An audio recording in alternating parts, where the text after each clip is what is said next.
અને એક બાજુ મસાણી મેલડી મારી જગદંબા શમશાનમાં બેઠી હતી ને, ન્યા જઈને માથે ઓલા જૂના કપડાનો બસકો હતો ને પડતો મેકી અને માં મેલડીની પાસે દંડવટ પ્રણામ કર્યો.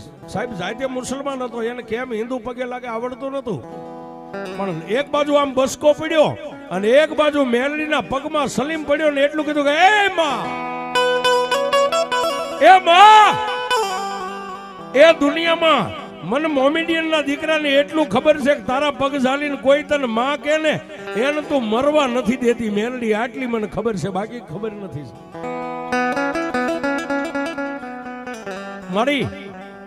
મારા બે દીકરા છે અને રૂપિયા ક્યાંય હું વલી મટકામાં હારી નથી ગયો, મારા દીકરાના દવાખાનામાં ખર્ચ મારી માથે ખર્ચ વધી ગયો અને હવે રૂપિયાના લેણિયા મને જીવવા દે એમ નથી. મેલડી એ કોઈ અલ્લાહના દરબારની માલપા નથી ગયો, તું ભલે હિન્દુની માં છો પણ માં છો ને, હું તને માં માનું છું. અને મેલડી એક ખબર છે કે તારા ખોળે તો હિન્દુ તારા દીકરા હોય ને મુસલમાન તારા દીકરા. એ મેલડી મારી એ દુનિયામાં કામ અને સલીમનું બાવડું પકડી લે કામ અને મરી જવા દે.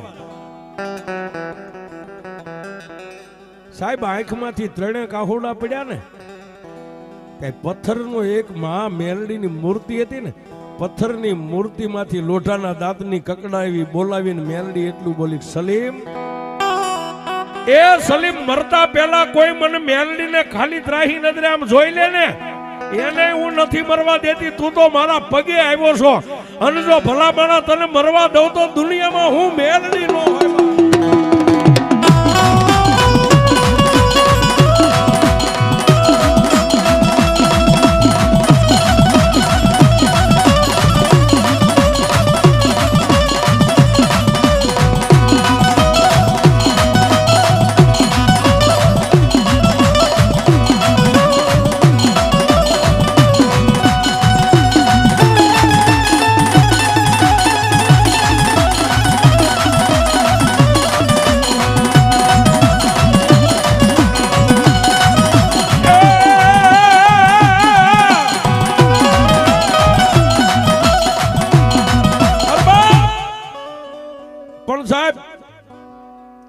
માતા મેલડી નો ગેબી અવાજ બંધ થયો એટલે સલીમે એટલું કીધું, માં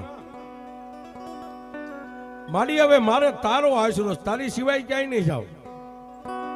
એ ક્યાંક મારા છોકરાને વાપરવાના સાનામાના 5-25 રૂપિયા આપી દઈશ, મારી હવે તો દિયે તારી પાસે ઉગશે ને રાતે મેલડી તારી પાસે પડશે.